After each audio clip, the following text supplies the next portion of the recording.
निगोडगर येथील शिबिरास नीरा देवघर धरणग्रस्तांचा उत्स्फूर्त प्रतिसाद।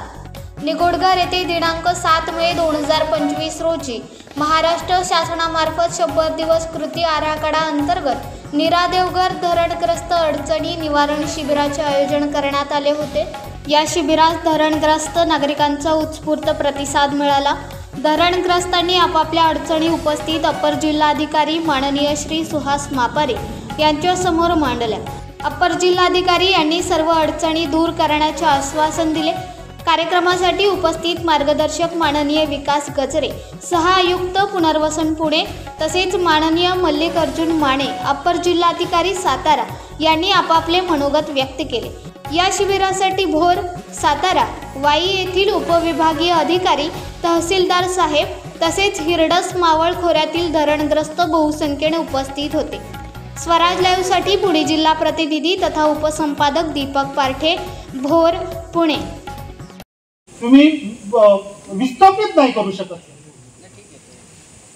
दुसरं सर, पुनर्वसनाच्या लाभासाठी ज्या कागदपत्रांची यादी म्हणजे दाखल्यासाठी काय कागदपत्र हवी, जमिनीसाठी काय कागदपत्र हवी, भूखंडासाठी काय कागदपत्र हवी, ह्या कागदपत्रांची सूची ही आपण सर्वानुमते म्हणजे आमचे काही प्रतिनिधी जे अभ्यासू व्यक्ती आहेत ते शासन असं मिळून त्या कागदपत्रांची एक सेंट्रलाइज सूची करावी जी प्रत्येक कार्यालयाने त्याच्यामध्ये काम करावं। तिसरं सर, महसूल दप्तरी नोंद असलेल्या कोणत्याही कागदपत्रांची धरणग्रस्तांकडे मागणी करू नये ही आमची गेली 10 वर्षापासून मागणी आहे। ज्या महसूल दप्तरी ज्या नव्हते, नॉन रेव्हेन्यू डॉक्युमेंट आहेत, आधार कार्ड आहे, पॅन कार्ड आहे, ॲफिडेव्हिट ते आम्ही देऊ, पण महसूल दप्तरी नोंद असलेल्या पुनर्वसन झालंच पाहिजे। कायदा नियम त्रुटी अडचणीच्या नंतर बघू, 100% पुनर्वसन झालंच पाहिजे। शेवटच्या खातेदाराचं पुनर्वसन होईपर्यंत आपण गप्प बसणार नाही। जर आपलं ऐकण्यासाठी अधिकारी असून जर योग्य पद्धतीने मार्ग निघत असेल तर आपलं काम आहे आपण अधिकाऱ्यांचं ऐकून घ्यावं। तर आमचं एक असं आहे की आम्हाला नांदलगाव वाटप केलं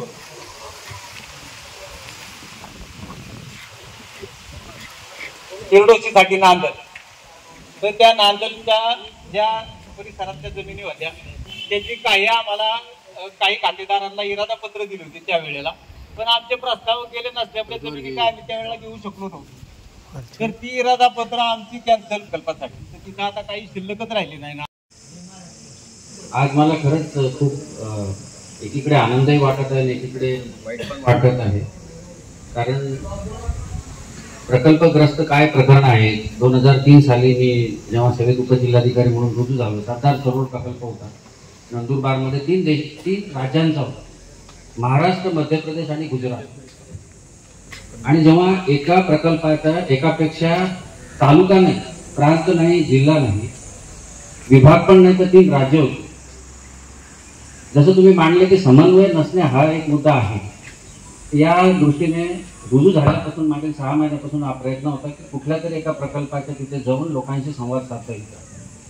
आणि ही बाब कोणीतरी मांडली, मला नावं पाठ नाही आहे त्यांची, परंतु आम्ही तो लोक आश्चर्य वाटलं मला इथं आल्यानंतर, आम्ही सगळे सहकारी आणि एवढ्या शॉर्ट पिरियडमध्ये जरी केलेला असला तरी आज विभागीय आयुक्तांचे प्रतिनिधी, सह-आयुक्त, ॲडिशनल कलेक्टर आहेत, नंतर आमचे माने साहेब जे सहकारी आहेत साताऱ्याचे, 2 जिल्ह्यांचा प्रश्न आहे, दोन्ही DRO इथे उपस्थित आहेत, गोवाड साहेब आणि माने साहेब, आपले दोन्ही प्रांत जे राजेंद्र कचरे साहेब आणि आपले जे सद्यस्थितीत विकास करत साहेब आहेत, यांनी सुद्धा याच्यामध्ये खूप पुढाकार घेतला। आपले तहसीलदार असतील, आमच्या DRO ऑफिसचे तहसीलदार असतील, आमचे तलाठी मंडळ अधिकारी असतील किंवा जलसंधारण विभागाचे अधिकारी कर्मचारी असतील, ही जसं गजरे साहेबांनी सांगितले हा विषय जरी नवीन आहे, जसं तुमच्या दृष्टीने जुने आहे, आमच्यासारखे अधिकारी कितीतरी बदललेले पाहिजे। आजची ही मीटिंग झाली म्हणजे सगळे प्रश्न सुटले असं पण काही नाहीये, आमच्यासाठी सुद्धा हे संवेदनशील आहे। पैकी ठिकाणी कुठेतरी मांडलं की आम्हाला सौजन्यपूर्वक वागणूक मिळत नाही, खरंच फार मनाला दुःखकारक बातमी। तुमच्या भावना जोपर्यंत आपण शासन सांगते की तुम्ही फील्डला जा, क्षेत्रीय स्तरावर जा, जोपर्यंत जाऊन आपण बघत नाही, खरं म्हणजे इथे नाही, खरं तर बुडीताची गावं आणि जे गावखाने आहेत तिथपर्यंत जाणार आणि आपला तो प्रयत्न राहील। मला खात्री आहे की आपण त्याच्यात यशस्वी होऊ। आज शॉर्ट नोटीसवर कमी वेळात तुम्ही इतके जण आलात, तुमच्या प्रत्येकाच्या मागे काही ना काही कामं असतात, सर्व बाबींची नोंद आमच्या दोन्ही DRO, दोन्ही प्रांताधिकारी अतिशय सेन्सिबल आणि संवेदनशील अधिकारी आहेत, तिथले तहसीलदार आणि सर्व कर्मचारी. कमी अधिक प्रमाणात जर कोणाच्या असेल संवेदनशीलता आहे तर तुमचे जे आहे प्रांतांनी अतिशय सुरेखरित्या इथे त्यांची टेबल मांडून तुमच्या प्रत्येकाच्या अर्ज इथे घेतले जातील. सर्वसामान्यपणे पुनर्वसनात काम करत असताना एक असं लक्षात आलेलं आहे की तुमची जी कागदपत्र आहेत, तिथे साहेब किंवा बाकीच्यांनी सगळ्यांनी सांगितलं, ती कागदपत्र आम्ही का द्यायची. कागदपत्रांसाठी आणखी आपल्या विभागाचं काम चालू झालेलं आहे. पुणे जिल्ह्यातली जी सर्व दस्त आहे, बुडीत क्षेत्र इथं असल्यामुळे बुडीतातली जुने जे आट असतील, सातबारे, फेरफार, कढई पत्रक, आट, इनाम पत्रक आणि जन्ममृत्यूचे आहे, तुमच्या भोर तालुक्याचे जे स्कॅन झालेले डॉक्युमेंट आहे त्याची मेटा डेटा एंट्री खरंच साहेब आपण येत्या महिनाभरात करून देऊ. आणि हा कोणत्या रेकॉर्ड पुरता मर्यादित न राहता हा वेबसाईटवर उपलब्ध राहील. आणि हा तुमच्या प्रकल्प बाधिताला जरी माहीत नसल्या तर तुमच्या सेतू चालकांची आम्ही ट्रेनिंग घेऊ, जेणेकरून आणि हा डिजिटल साईड कॉपी असेल, त्यामुळे कुठलाही कागद जरी आमच्याकडून चुकून मागवलं गेलं तरी तो 20 रुपयात तुमच्या सेतूमध्ये उपलब्ध असेल. नंबर 1. नंबर 2, या बुडीत क्षेत्राच्या ह्याच्यात पुनर्वसन काही फार मोठी बाब नाही. बुडीतातलं गाव आहे, त्याचा आपल्याकडे आराखडा आहे. लाभक क्षेत्रात कुठेतरी आपण त्याला जमीन दिलेली. आमचा प्रयत्न राहील मागच्या 3-4 महिन्यामध्ये दोन्ही DRO कार्यालय हे आपल्याला माहिती की हाय पॉवर कमिटीकडे जे हायकोर्टमध्ये PI झालं त्याच्यामध्ये बिझी होते. आमचा प्रयत्न पुढे असा राहील. माने साहेब आमचे चांगले सहकारी, आम्ही दौंड तालुक्यात तो प्रयत्न केला. 30/12/2024 आम्ही परिपत्रक काढलं. दौंडमध्ये बऱ्यापैकी पुनर्वसन गावठाण, आणि पुनर्वसन गावठाण म्हणजे केवळ इथे उपस्थित असलेले आपलं जल संपदा विभाग किंवा महसूल विभागापुरतं मर्यादित न होता मोजणी विभागही तेवढ्याच मदत याचा आहे. कारण तुम्ही सांगितलं की कुठल्या सरपंचाचा प्लॉट इकडे तिकडे सरकला, जे गावठाण झालं तिथं पुन्हा राहिला नाही, कुठेतरी प्लॉट नंबर दिला ऑफिसमध्ये, कुठेतरी तिकडे ताबा झाला, तो कुठेतरी बसला आणि त्याला हलवायचं, हे काही योग्य नाही. त्यामुळे याच्या परत रिकन्सिलेशनची आपल्याला गरज आहे, त्याची ताळमेळ जुळवणी घालण्याची गरज आहे. म्हणून प्रत्येक गावठाण जिथं पुनर्वसित झालेला आहे तिथे मला वाटतं विकास खरंच साहेबांकडे ते गावठाण नसतील ते सातारा जिल्ह्यात आम्ही त्यांना ते सर्क्युलर शेअर करू, अजून इम्प्रोव्हाइज मध्ये आणून संबंधित गावचा तलाठी मंडळाधिकारी, मोजणी खात्याचा जो नेमकांदार किंवा मोजणीचा सहाय्यक, नंतर ग्रामपंचायतचा ग्रामसेवक. कारण काय आहे, किती दिवस हे पुनर्वसन व्हायला चालणार, ज्या काही सुविधा झालेल्या आहेत ते कुठेतरी वेळ आलेली की ते गावठाण त्या ग्रामपंचायतमध्ये मर्ज झालेलं पाहिजे. त्यामुळे त्या विभागाची सुद्धा अधिकारी करून फलटण आणि खंडाळ्याचे तहसीलदार आणि BDO ऑफिसेस आणि स्वतः प्रांताधिकारी, ऍडिशनल कलेक्टर सुद्धा उपलब्ध आहे. त्यामुळे आमच्याकडे यांचा जो समन्वय गाव स्तरावरचा, त्या गाव स्तरावर आणि तुमचे ज्या बुडीत क्षेत्रातली जे गावं तिथे बसवलेली त्यातले 2 प्रतिनिधी तुम्ही आजच आम्हाला द्या. माने साहेबांना आम्ही विनंती करू आणि ते सर्क्युलर इश्यू करतील. त्या गावचा प्रोग्राम सुद्धा लावून टाकू आपण आजच, जेणेकरून ती जी गावठाणं तुमची आहे, जरी 20 गावठाणं असली तर 13 गावठाणामध्ये तुमचं 9 गावठाणामध्ये झालेलं दिसून येत आहे. ज्या गावठाणाचे किरकोळ प्रॉब्लेम आहे, जे काही तुम्ही मांडू पण नाही शकेल, मला प्लॉट नंबर कोणता दिलेला आहे, त्याच्या चतुसीमा काय आहे, त्याचा प्रॉपर्टी कार्ड झालेला आहे का, ड्रोनने सर्वेक्षण करून तुम्हाला प्रॉपर्टी कार्ड करण्याचं पर्यंत नियोजन आहे. त्याच्यात एकच होतं, दिघे साहेब किंवा आज देशपांडे साहेब, साने साहेब आहेत, आम्हाला पाठपुराव्याची गरज लागणार आहे. तुम्ही थोडासा जर पाठपुरावा केला, आम्ही तुमच्याकडे हे जे कागदपत्रांची पूर्ण स्कॅनिंगचं जे आहे सगळं उपलब्ध करून देऊ. तालुक्याला आम्ही 3 नंबर आणि 17 नंबरच्या SOLला काल आम्ही सुद्धा 2-4 VC घेतल्या. जरी आमची 4-6 दिवसात झाला. आज पाटणकर साहेबांबरोबर मिटिंग आहे, कोणाची, माने साहेबांची. त्यांना विनंती केली त्यांनी की दुपारी मिटिंग घ्या, कारण ही सुद्धा पुनर्वसन त्यांनी मान्य केली. त्यामुळे असं काही नाही की शासन कमी पडत असेल, पण तुम्ही सुद्धा आमच्याकडे पाठपुरावा ठेवा. पुनर्वसन सोपं नाहीये. ज्या गावात गेलं तिथून सुद्धा त्याला उपऱ्यासारखं वागवलं जातं, सहजासहजी जमीन खेळवू देत नाही, भरपूर अडचणी आहे. परंतु ज्या समस्या तुमच्या आम्ही गाव स्तरावर घेऊ. आणि गजरे साहेबांनी अतिशय चांगलं सांगितलं की तिथल्या ज्या समस्या आलेल्या आहेत त्याचा आम्ही पाठपुरावा करू की मोजणीचा आहे, प्रॉपर्टी कार्ड नाही, ताबा दिलेला नाही. ज्यावेळी आम्ही जमीन अलॉटमेंटची ऑर्डर करू तेव्हा भूखंडाची देता येईल का. त्याच पद्धतीने डेलिगेशन ऑफ पॉवर सातारा जिल्ह्यात जे प्रांतांना अधिकार दिलेले प्रकल्पग्रस्ताचे देण्याचे, माझ्याकडे 2 वेळा फाईल आली, परंतु आमचं स्कॅनिंग झालेलं नाही. आम्ही पूर्ण प्रयत्न करू की महिनाभरात ते स्कॅन करू.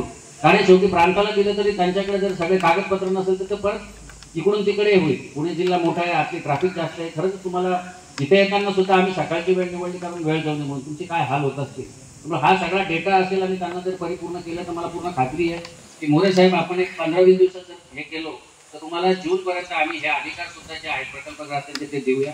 आणि दुसरं मला एक असं वाटतं माने साहेब की या प्रकल्पांसाठीचे जे इव्हन लँड अलॉटमेंटचे सुद्धा जर आपल्याला खाली डेलिकेट कसे करता येईल मला माहीत नाही. पुणे जिल्ह्यासाठी DROला 25 प्रकल्प हाताळताना आणि आणि त्यात तुम्ही जरी म्हणत असेल तुमच्या प्रकल्पाचे नाही, पण तुम्हाला माहिती आहे किती रिट पिटिशन चालू आहे. त्यांचा 70% वेळ तिन्ही तहसीलदारांचा आणि त्या डेप्युटी कलेक्टरचा सगळं रिट पिटिशन मध्ये चालू. काम काय करणार, 2-3 वर्षात त्याची बदली होते. पुनर्वसन काम करणं सुद्धा जिकिरीचं होऊन बसलेलं आहे. वेगवेगळ्या कारण आहेत त्याला, त्या तिथे मी काही बोलणं योग्य नाही, पण ज्याची नियत साफ आहे, सांगितलं शुद्ध हेतू आहे आमचा पण काम करण्याचा. तुम्ही शॉर्ट नोटीसवर इथे आलात, आमच्या पूर्ण सर्व ऑफिसरचा इथे अतिशय निर्मळ आणि शुद्ध हेतू की 100% पुनर्वसनाचा आमचा पूर्ण प्रयत्न राहील. याचा जो फीडबॅक आहे सामुदायिक आणि तुमच्या ज्या वैयक्तिक अडचणी आहे, 11 तारखेला आम्ही एन्श्योर करू की भोर एसडीओ आणि जे खंडाळा आणि फलटण एसडीओ आहे त्यांच्या सर्व परत दुसरी तुमचे जे 2 प्रतिनिधी असेल त्यांच्याबरोबर आम्ही परत बसू 11 तारखेला. मी आज डेटही सांगतो, त्या दिवशी काही अडचण नसावी. आणि सर्वात महत्वाचं सांगितलं की एसओपी. तर मी आता यांच्या गोवाड साहेबांशी बोलत होतो की सरकार सुद्धा डॉक्युमेंटेशन सोपं कसं करताय, तुमची सहजता सुलभता कशी करताय त्याच्यावर काम चालू आहे. त्यातले सर्वच अधिकारी त्या कमिट्यामध्ये आहे.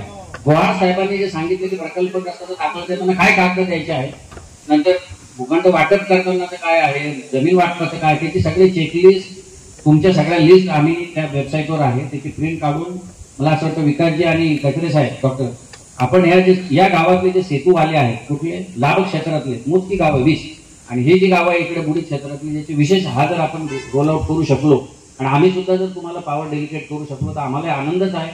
कारण भोर असो का खंडाळा फलटण त्यांना जे साताऱ्याला जायचं असो का पुण्याला जायचं असेल आपण तो निश्चित प्रयत्न करू. शासनाकडून हे अधिकार जे आहे ते प्रकल्पग्रस्त दाखला देण्याचेच नाही, निवासी भूखंडाबरोबर 1 पॉईंट जर असेल त्याला तर ते सोल्युशन निघण्यासारखं कदाचित ठरू शकेल.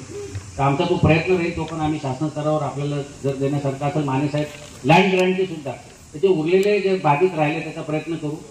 याच्यानंतर हा जो मी सांगितलंय गावठाणचा गाववाई जो प्रोग्राम घेणार आहे त्या ठिकाणी जे बुडीत क्षेत्रातली गावं जे काही गाव असेल एखाद्याने त्याला जे गावठाण दिलेलं आहे त्या दिवशी कॅम्प ठेवू, त्या दिवशी बुडीतातली तिथे लोक आले तर त्या दिवशी यादी करू. कालच आमची DRO बरोबर आणि तहसीलदारांबरोबर चर्चा झाली. आम्हाला सुद्धा लँड अलॉट करताना खूप भीती वाटते की आमची चौकशी होईल. काही वस्तुस्थिती आहे पुण्यात.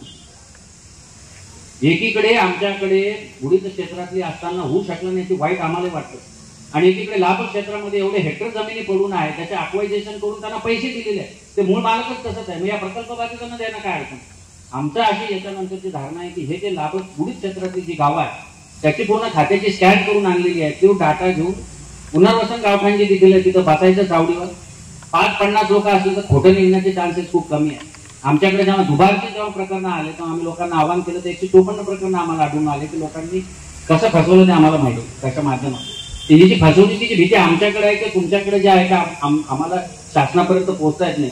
तर पुढचा फेज असा जाईल आपला कदाचित की आपण 1-1.5 महिन्यामध्ये प्रांत आणि तहसीलदारांच्या समन्वयाच्या त्यांच्या सोयीच्या दृष्टीने आपल्याही सोयीच्या दृष्टीने त्या गावात आपण कॅम्प घेऊ. कुठे पुनर्वसित गावठाण जे बुडीतातलं गाव तिथे गेलेलं आहे ती जर यादी घेऊन बसलो तिथं आपल्याला हे माहिती आहे की इथं लाभ क्षेत्रातलं गाव आहे तिथं किती जमीन उपलब्ध आहे किती भूखंड उपलब्ध आहे. फार मोठी काही काम नाहीये. आपण मला पूर्ण खात्री आहे तुम्ही जसं सांगितलं की तुमच्या प्रकल्पाचे कुठले पिटिशन्स नाहीये त्याबद्दल तुमच्या सहकार्याबद्दल धन्यवाद. कारण त्याच्यातला जो वेळ जाणार आहे आपण तो इकडे सरकारने लावू आणि मला पूर्ण खात्री आहे की त्या 3 ते 6 महिन्यामध्ये आपण राज्यासाठी किंवा आपल्या या नीरा देवघरच्या प्रकल्पासाठी काही रोल मॉडेल बनवून तुमच्या ज्या समस्या आहे बघा 100% समस्या मला माहिती सोडू शकलो पण काहीतरी लेवलला व्हॅल्यू ॲडिशन आमच्या याच्यातही जर आम्हाला झाली तुमच्या मदतीने आपलं इंटेन्शन काय पाहिजे शुद्ध हेतू पाहिजे.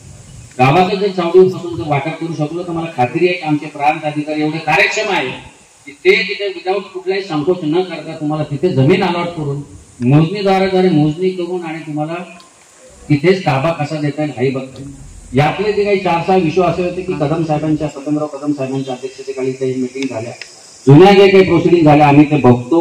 काही जे विषय आपल्याकडे धोरणात्मक असेल की जे तुम्ही सांगितलं की 65% रक्कम अगोदर भरल्या नंतर भरल्या त्याच्या मार्फत आम्हाला अडचणी आहेत. तांत्रिक शासनाचे काही नियम आहेत पण आम्ही ते प्रस्ताव वर पाठवून देऊ. आपले मकरंद दादासाहेब तिथे पुनर्वसन मंत्री आहे आपण त्यांच्याकडे तुमचा पण पाठपुरावा ठेवा. आमचे कचरे साहेब कंटिन्युअसली त्यांच्या संपर्कात आहेत.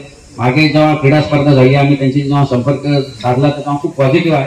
त्यांचा पण आपण त्यांना प्रॉपर प्रकारचे प्रस्ताव देऊन मंत्रालयातले जे अधिकारी कर्मचारी आहे कचरे साहेब माझी तुम्हाला विनंती आहे की एक दिवस जसं आज आपण पुनर्वसनाच्या याच्यात घेतले गावडे साहेब आणि इंगळे साहेब जे मंत्रालयात बसलेले आहेत त्यांना पण एक आपण फील देऊ की नेमकं काय यांच्या हे आहे.